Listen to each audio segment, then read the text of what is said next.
Hi, I'm Megan Chapman with Gulf Coast Kids House. I'm here with Erin Ambrose, our assistant state attorney. She's one of the attorneys here at Gulf Coast Kids House, and we wanted to bring you an update on how their operations have changed during the COVID-19 pandemic and what they're kind of doing to keep our kids safe and to continue operating business as usual as much as they can. So, Erin, thanks for joining us. Welcome. We appreciate you being here. We were talking a minute ago just about what you guys have kind of done to keep everyone safe, how you guys have had to maneuver around the restrictions and things like that. What kind of things have you guys done to continue make sure that the operations are happening and that depositions are happening, trials can carry on and those kind of things, but we're still staying safe with our staff and also with our clients? Yeah, so we're following CDC guidelines, recommendations, hand washing. We've got masks and gloves and cleansers and all that kind of stuff. Our hallway is pretty well situated in general because at most we have 6 state attorney employees in our hallway, so it's a pretty small environment anyway. We're modifying our schedule so that we're trying to alternate days so that not all of us are here at one time. Court has been limited to essential hearings, which it might be bond hearings or arraignments, or if someone wants to enter a plea or something like that. Trials and the big docket days and the big court hearings have been suspended until I believe June 1st. It includes jury selection and things like that. So the courts are trying to limit big gatherings of people. We've got our modified schedule. We're doing depositions by phone. Generally, they can be also, we've had a few done here at the Kids House where we give people the option of appearing by phone or in person. Other than that, we are really trying to keep it business as usual at the state attorney's office. We're still getting in new cases, filing charges on new cases. I speak with law enforcement basically every day, with DCF, with child protection team.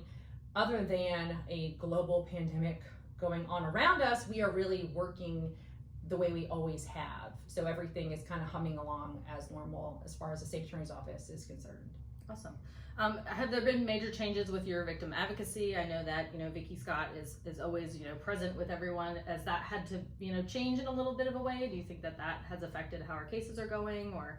I don't think it's affected the way the cases are going, but I know Vicki is reaching out telephonically. Normally when we first get a case, we bring people into this very room, meet with the parents, meet with the child. So we have not done that since whenever this kind of started, like through mid-March, yeah.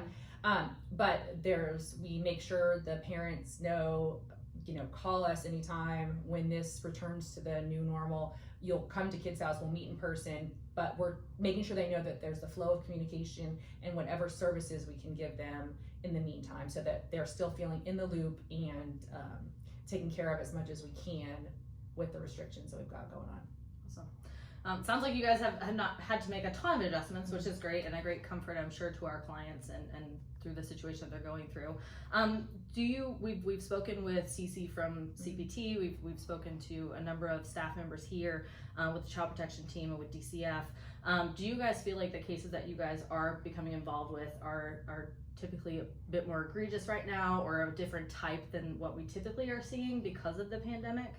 I feel like we've gotten a handful of more serious cases, but I don't know if it is a correlation back to the pandemic, or like, for example, physical abuse cases. Could it be because parents are frustrated that now they're also teachers and they're spending more time with their kids? Maybe, I don't know, but it does seem like we've gotten a few more serious cases in the last couple of months, and I don't know if it's a causation or just coincidence, but it does seem like we've gotten some serious cases recently. Okay. Do you guys have, I know we are also, or Ann Patterson is one of the individuals who's in charge of making sure that people stay on the registry and sex offenders and those kind of things. Has that been an issue, keeping track of people or making sure that is still something that's continuing throughout the pandemic?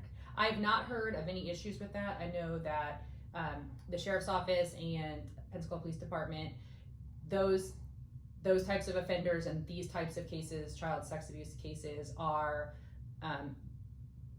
paramount to them, and something that they throughout the year throughout any type of pandemic or any type of issue, you know, it doesn't matter the season, it doesn't matter the time of year.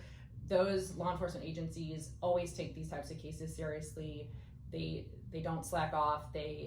We're always in contact with them. They do an amazing job, and I'm not aware of any issue with keeping track of anybody that's supposed to be reporting and registering. Good. Awesome. Well, it sounds like you guys are on top of things. We know you guys will do the best you can. We appreciate you taking the time to meet with us, and thanks for always being a great partner with us here at Gulf Coast Kids House and doing everything you can to keep the kids safe. So thank you guys.